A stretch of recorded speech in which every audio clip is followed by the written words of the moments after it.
मैं कुंजी कहता हिंदी को, खुलता जिससे सामूहिक मन, और क्षेत्रवृत्ति से बढ़कर ही जो कर सकता जनराष्ट्र संगठन। ये सुमित्रानंदन पंत की पंक्ति हैं। और पंत ने ऐसी बात क्यों कही कि हिंदी राष्ट्र को संगठित करने वाली भाषा है? प्रश्न वही, हिंदी राजभाषा या राष्ट्रभाषा है? महात्मा गांधी ने कहा कि हम हिंदी को राष्ट्रभाषा मानते हैं, तो गांधी मानते हैं तो क्या देश मानता है? गांधी गुजराती भाषी व्यक्ति थे। गुजराती भाषी व्यक्ति भारत को, हिंदी को राष्ट्रभाषा के रूप में स्वीकार करने के लिए आग्रह कर रहा है। श्री राजगोपालाचारी आग्रह करते कि हिंदी को राष्ट्रभाषा मानना चाहिए और दक्षिण भारत के प्रत्येक व्यक्ति को हिंदी सीखना चाहिए। राजगोपालाचारी दक्षिण भारत के व्यक्ति थे। बाल गंगाधर तिलक आह्वान करते हैं हिंदी को राष्ट्रभाषा बनाने के लिए। बाल गंगाधर तिलक मराठी व्यक्ति थे। और महर्षि अरविंद ने कहा कि हम सबको अपनी अपनी मातृभाषाओं का संरक्षण करते हुए हिंदी को संपर्क भाषा के रूप में स्वीकार करना चाहिए, इससे प्रांतीय भेदभाव नष्ट होगा। महर्षि अरविंद की बात बहुत महत्व की है। लेकिन हिंदी राष्ट्रभाषा बन गई क्या, या हिंदी को राष्ट्रभाषा बनाने की पुकार अभी तक जारी है?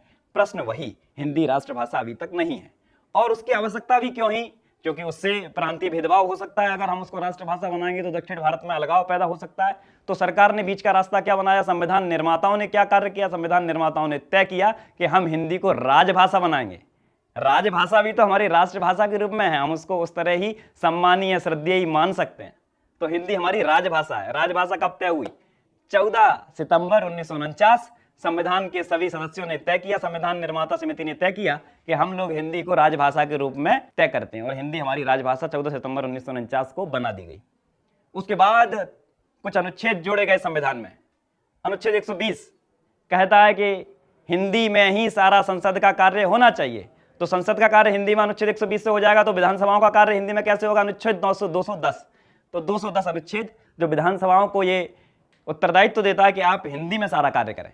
फिर अनुच्छेद 343 से लेकर अनुच्छेद 351 तक लगातार हिंदी को प्रोत्साहित करने के लिए संविधान निर्माताओं ने बनाए और यह तय किया कि हिंदी ही भारत की राजभाषा होगी, सारा कार्य हिंदी में होगा। उच्चतम न्यायालय, सर्वोच्च न्यायालय अपना कार्य हिंदी में करेंगे, समस्त राज्यों में कार्य हिंदी में होगा। राष्ट्रपति एक अधिकारी नियुक्त करेगा जो हिंदी के लिए कार्य करेगा। राजभाषा आयोग बनाया जाएगा जो हिंदी के लिए कार्य करेगा। और आर्टिकल 351 में क्या कहा? 351 में कहा कि हिंदी के प्रचार प्रसार के लिए संघ प्रयास करेगा। संघ यानी सरकार, शासन प्रयास करेगा।